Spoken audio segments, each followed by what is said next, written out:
Snoop Huntley saved the day, and now the Baltimore Ravens are ready to rebound. We'll talk about that and more on today's edition of Locked On NFL. The new Locked On NFL. The madman Tyler Rowland is your double shot of NFL espresso, with the Locked On local experts on every major story. Get ready, Rowland is revving up. The new Locked On NFL starts now. Locked On Podcast Network. Your team every day.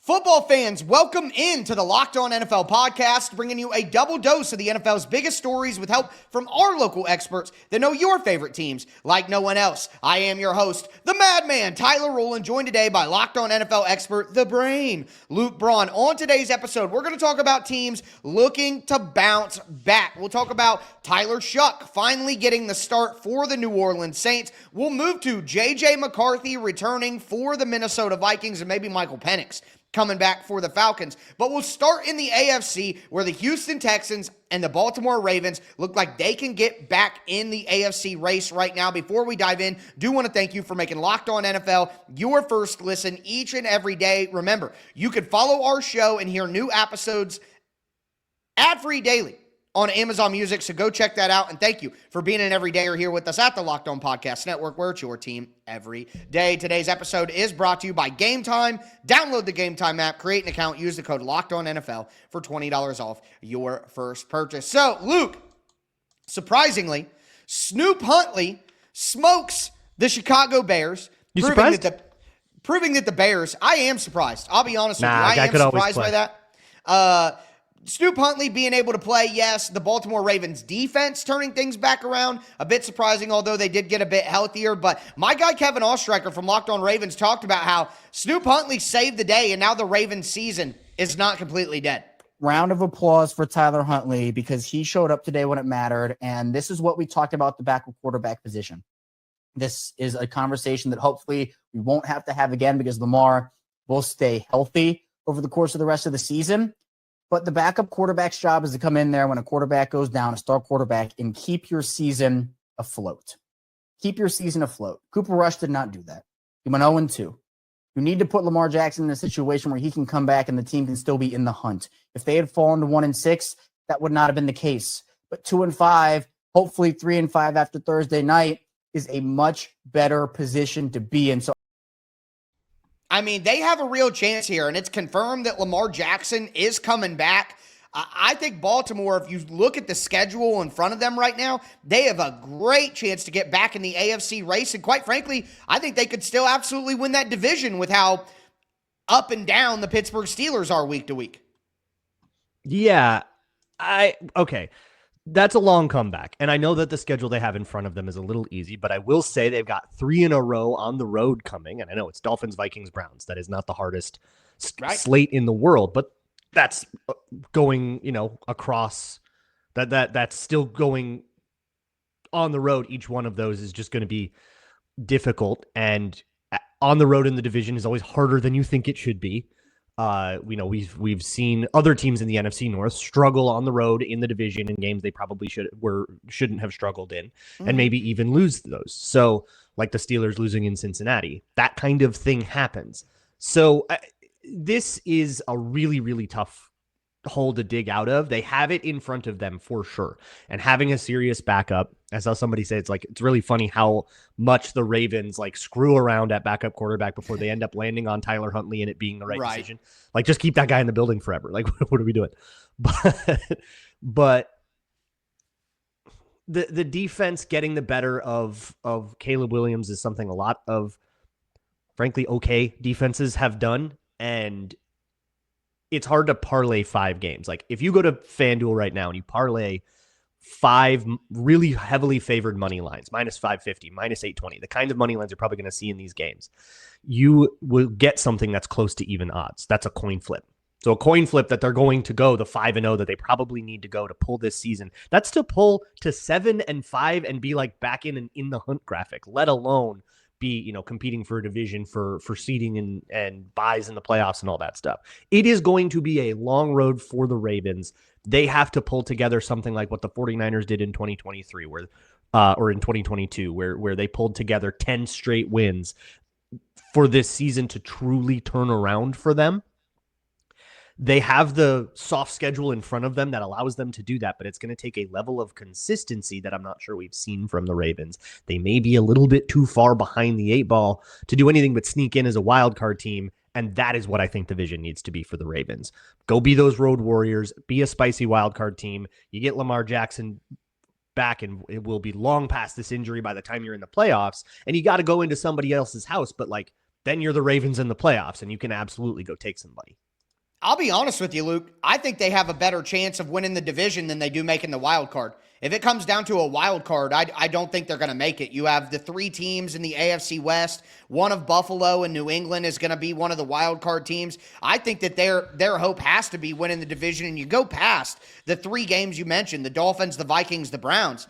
They have the Jets. They have the Bengals. They finally get to play the Steelers at the beginning of December, but they're at home for that. They get the Bengals again. Then their first hard game, I would say, good opponent that I think is actually good is December 21st at home against the Patriots. And I would probably take the Ravens to win that game at home if they're playing good football. Then they got to go to Green Bay and they may lose that game. But then they play the Steelers the last week of the season. I'm just saying, I think that there is a better than not chance. It's better than 50-50 in my mind that final game of the year between the Steelers and the Ravens is for the division. And I think if they're hoping for a wild card, they might be in trouble. I don't think that they can get through in the wild card. It would be very difficult for them to pull that off. You're not alone. On FanDuel, the Ravens are still favored to win the AFC North at -110. Yeah. Steelers are +165. Everybody's kind of on that with you. Yeah. And in terms of playoff odds, they're also favored to make the playoffs at -124. So a lot of people are with you. And I think if you look at each of those individual games, the Ravens should absolutely be heavily favored in their next 7 games, but they have to avoid getting upset, and they don't really have a margin for error, is my point. You have to parlay 6 of those games and take care of business in all of them without slipping up ever. That's hard to do even against soft opponents. So they still have a lot to prove, I guess, and they've been, even with Lamar Jackson, an inconsistent team. True. When they played against the Chiefs or when they played against the Bills. They didn't, those games were not the mark of a team that's going to go rematch this thing for the whole conference in January.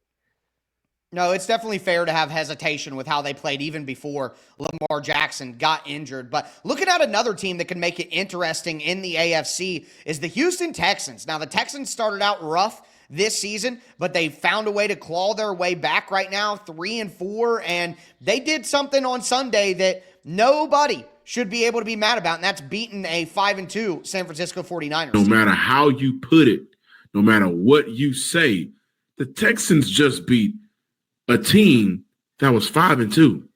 They just beat a team who found ways to beat Seattle when they opened up the season banged up. They found ways to beat the LA Rams. They found ways to beat 2 teams the Houston Texans had trouble putting up points against.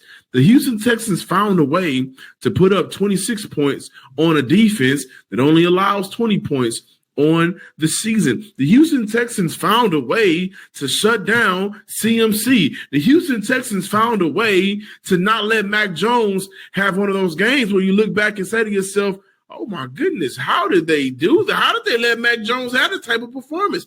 The Houston Texans found a way to put to bed all of the chaos, all of the issues, all of the negative narratives coming into Sunday's matchup. They found a way to get past not having Nico Collins, get past not having Christian Kirk. They found a way to put up points. And that's been got the me big ready concern. to run through a brick wall, man. I mean, John's fired up, and he should be after that kind of win. The Texans offense has been a disaster for most of the year, and for them to get on track without their 2 top receivers and find a way to put up 26 points against San Francisco's defense, even while it's banged up and missing some people, I think that's a positive sign. But unlike Baltimore, Houston's schedule is not very easy, and these next 3 weeks, I think they have to go 3-0 and win all 3 of these games against the Broncos at home this week, at home against Jacksonville, at Tennessee the next week. They have to win all 3 of those games because after that, they play the Bills, the Colts, and the Chiefs. All right, and that leads up into the middle of December. So I think the Texans have a chance to rebound, but I actually would give a better chance to the Ravens because that schedule is just not easy for the Texans at the end of November going into the early December months. Yeah, this is a team that I feel like you're really struggling with the wild card. Yes. Because of how crowded it is. You got 3 teams Yep. in the AFC West that one of them wins a division. 2 of them are going to be right in that hunt. And of course, one of the Patriots and Bills. And like maybe the Jaguars or the Texans can be kind of the 4th team that is hoping to like knock off the Broncos or Chargers or whoever doesn't, ends up 3rd in the AFC West. So for me, if I'm the Texans, my hope for the playoffs this season is going to have to be the AFC South, and it's going to be predicated on a Colts collapse. That is a Colts collapse. You can personally go start. You go beat them. You get to play them twice, hand them 2 losses yourself. You're 4 games back in the division, and see if you can't put out a blueprint that other teams can use and make that happen. But I kind of think the Texans, like, we don't usually use the phrase control your own destiny before Halloween, but it does feel like enough of this season is out of their hands now. But what I'm going to say for all of these teams is that looking at positioning is probably the wrong way to do it. You have to figure out what the issues were that caused you to start 0-3 and see if you can't find those and then go on a streak. And they've won 3 of their last 4. So maybe they have resolved a lot of those issues. And the 49ers were a really good test of that to play well and be as talented of a team that you were supposed to be. Because remember, we walked into this season with the Texans as the overwhelming AFC South favorite. As a team with a lot of talent that was on paper supposed to be winning 3 out of 4 all the time. So if they've figured that out, and it's just that they got to dig themselves out of this 0-3 hole, it's kind of funny because it's like only the Texans do that regularly. Right. But they do that kind of regularly. But if they can kind of find like where they were falling short before, fix it, now move forward, now you can maybe start to make the run. And the problem is you just have to hope that some of the teams that are in front of you don't keep pace.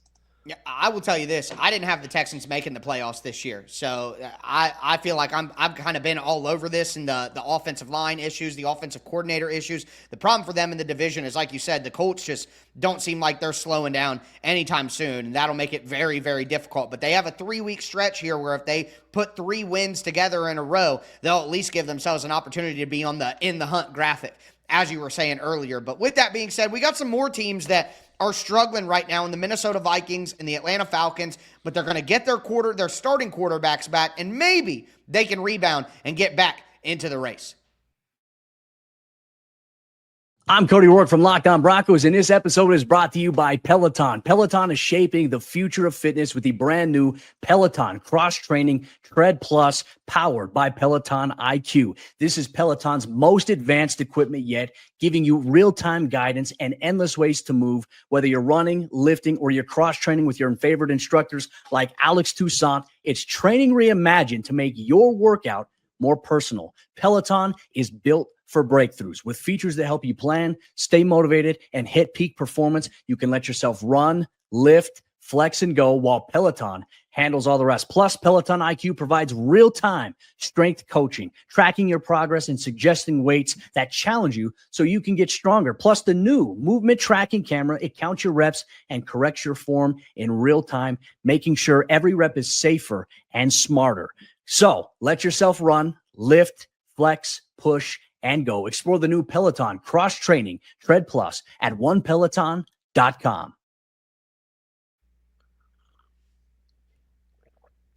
All right, Luke, let's continue today's edition of Locked On NFL. We talked about some AFC rebound candidates in the Ravens and the Texans, but now we got to go over to the NFC, and we go to a team that Luke knows very, very well in the Minnesota Vikings. Things are rough right now. Carson Wentz out for the year, heard all the conversation around that. But JJ McCarthy set to come back. And McCarthy had his own struggles early in the year, but we know the Vikings are a well-coached team. We know that they have talent, and now they get McCarthy back in the fold. Luke, I'm not going to pretend like I know the Vikings as well as you do. What chance do you give the 3-4 Minnesota Vikings to kind of get back into this thing in an NFC that has a lot of talent, but it's not impossible for them to get back into it? There's a difference between what chance they have and what opportunity they have. They got all the opportunity in the world, especially, right. They can go kind of control their own placement in the NFC North. They still have 5 NFC North games left. Go win those. We're having different conversations, but Chance, this team is spiraling, man. This is an ugly 3-4 team. I will say that I am starting to question just how well coached this team is. Ooh. They have that reputation of, Yes. we get all these quarterbacks to work super well, and the defense is always working as this well-oiled machine. Well, not now. Defense has not been miscommunicating good. constantly. The defense has been terrible. The scheme has been terrible. They let Justin Herbert fire like 150 of his 250 yards over the middle inside the 10. Like, it was over and over and over and over again. It was a terrible game plan. It's been like the third week in a row of bad game plans, penalties, turnovers, bad discipline, and the vibes are souring on this Minnesota regime. So for me, I am starting to look at this Viking season the way I think Giants fans should look at their season, or the way Titans fans should look at their season. This one's done. We are not contending. This team is kind of butt. But if JJ McCarthy he has played 2 games and they weren't very good. He is going to play 5 times as many games now going forward. He's got 10 more. If he looks semi-competent, if you feel like, I want to feel the way that the Giants fans would feel about Jackson Dart, where, hey, it's not perfect. There's mistakes. There's kind of really bad interceptions. I mean, there's really bad mistakes, young player stuff, but he's shown enough where you feel like, okay, this is our guy. And I'm not starting to look up Tankathon to see if I can get, the LSU quarterback or whatever. That's where I want to be. I want JJ McCarthy to show me enough where I can feel like, okay, we are going to have a JJ McCarthy era here instead of kind of taking the first exit ramp we can because he sucks so bad. But the actual chance the Vikings have to turn it around, they have to fix so many internal problems of their own making. And I just don't really trust that, because if they were able to do that, they would have already. And what happened against the Eagles, which was a much worse game than the score looks like, and then what happened against the Chargers, which was an appropriately bad score, kind of shows me that this iteration, the plan the Vikings had going in, did not survive the first punch in the mouth, and they didn't have a good counterpunch, and now they're floundering. They don't know how to win a game, and now it's just about, do the young guys look okay? Who are we taking into 2026?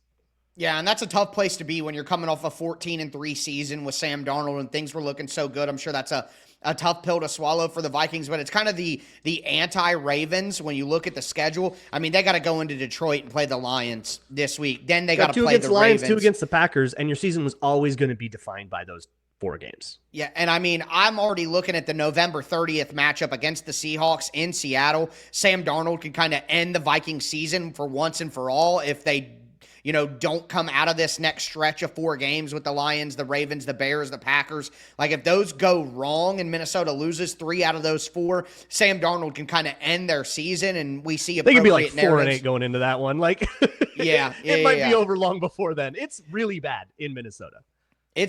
You're very right. I think it would be tougher for Minnesota, but they need JJ McCarthy to show that he's the guy, because a lot of decisions got made with him in mind that will look pretty bad if he is also bad. But that's not the only team in the NFC. A lot. Yeah. Yeah. They didn't match the offer of Sam Darnold. They basically told Daniel Jones, you're not going to get to actually compete for this job. So he picks the Colts. They said no to Aaron Rodgers. They said no to Joe Flacco as a backup.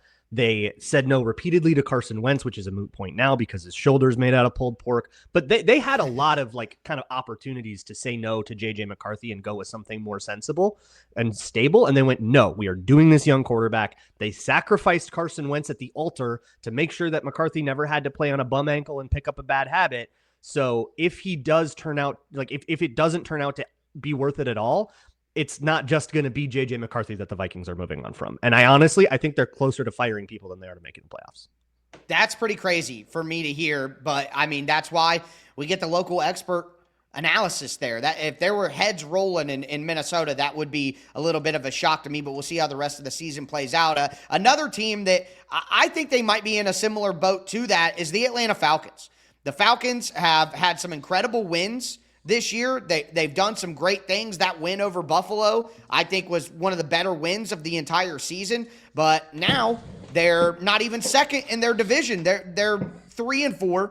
They had a terrible, terrible loss to the Miami Dolphins. I don't care if Kirk Cousins wasn't in there or not, because what was the most disappointing thing about that game was the Falcons' run game. And that's something my guy Aaron Freeman from Locked On Falcons talked about after that matchup. Raheem Morris made the pretty much clear we got to get back to running the football. Thought this would be sort of their bounce back game against the Dolphins, going up against one of the weakest run defenses in the NFL. Unfortunately, that was not the case. Now they're going to be challenged by going up against this New England Patriots team, which is one of the best run defenses in the NFL. So the possibility, the hill that they have to climb just got a little steeper. And it was interesting. Aaron's reaction video after the Falcons loss was the season is over. Like, the season is over for the Atlanta Falcons already. Very similar sentiment to what you were just saying with the Vikings. And I'm like, man, you're 3-4. It's not that bad. You can climb back. But like he said, they play the Patriots this week, who have one of the best run defenses in the NFL. They haven't let a single rusher go for over 50 yards all year. Then you got to play the Colts in an international game the week after that. If the Falcons don't beat the Patriots or beat the Colts, their season may very well be over. Now, after that, they get Panthers, Saints, Falcons, and then they take on the Seahawks. So it's not like the schedule is absolutely brutal, but I feel like if they don't win one of these games against the Patriots in New England or against the Colts in Indianapolis, well, not in Indianapolis, they're the away team, but it's international. But if they don't win one of these games in the next 2 weeks, then Aaron's going to be right, and their season is over. They're not going to make the playoffs.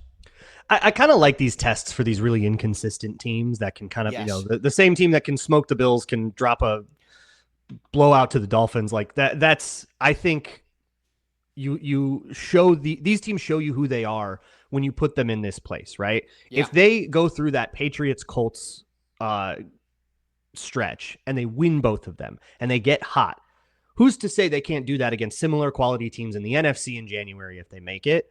But if these teams kind of dismantle them, and it just kind of goes to show that these guys are just a below average team that got a little hot sometimes, or, beat up on other teams that maybe have inconsistencies, like caught them on the right night kind of thing. Like you're going to find out a lot about the Falcons, but I kind of love these teams just because you turn on the TV, you never know what you're going to get. And I think there's a fun to that just as a viewer, but what Aaron said, like, it is kind of tough. Like, okay, one of the two NFC North teams that are good, Packers and Lions, and then Seahawks, Rams, 49ers.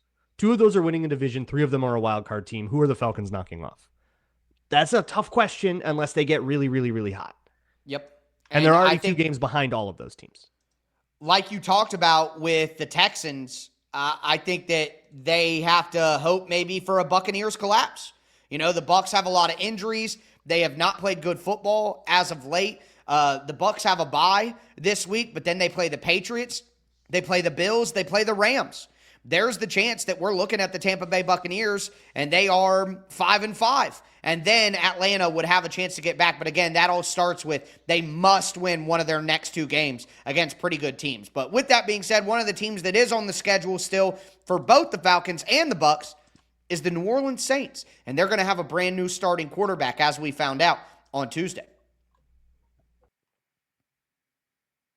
Do want to let you guys know that today's episode is brought to you by Mazda. Mazda crafts cars for those who do more than simply move. Mazda delivers confidence with every ride, with more IIHS Top Safety Pick Awards than anyone else as of August 2025. Whether it be footwork, breathwork, our favorite athletes sweat all the details, and Mazda brings that same intention to how they craft every model. You can feel the Japanese craftsmanship in every detail, from the metallic accents to the available Nappa leather upholstery. You can make everyday drives feel like anything but. From smooth handling to intuitive controls, with all-wheel drive standard in every crossover SUV, you can drive with confidence through almost any season. I tell you guys every time, I have a Mazda CX-5 at home. Absolutely love it, and I know you guys will love a Mazda as well. Like our favorite players, Mazda sweats every detail, because when you make every move count, impossible becomes irrelevant. It's Mazda. Move and be moved. Today's episode is also brought to you by Game Time. The NFL season is obviously here, folks, and honestly, there's nothing better than being in the stadium, surrounded by fans, cheering on your team. But let's be honest, getting tickets can be a hassle between the queues, the login screens, the prices jumping at checkout. It's frustrating. That's why I use Game Time, the app that gives the advantage back to the fans. Game Time is fast. It's easy. It's backed by the Game Time guarantee. You'll always get 100% authentic tickets delivered on time and at the best price. Plus, all fees are included, so the price that you see is the price that you pay. I pulled up Game Time recently, and in just a couple of taps, I saw amazing deals, and I'm talking about your favorite NFL games for as low as $100. The app made it super simple. I can even see the exact view that I'm going to have from my seat before buying. Download the Game Time app, create an account, use the code LOCKEDONNFL for $20 off your first purchase. Terms apply. Again, that's promo code LOCKEDONNFL for $20 off. Swipe, tap, ticket, go. Download Game Time today.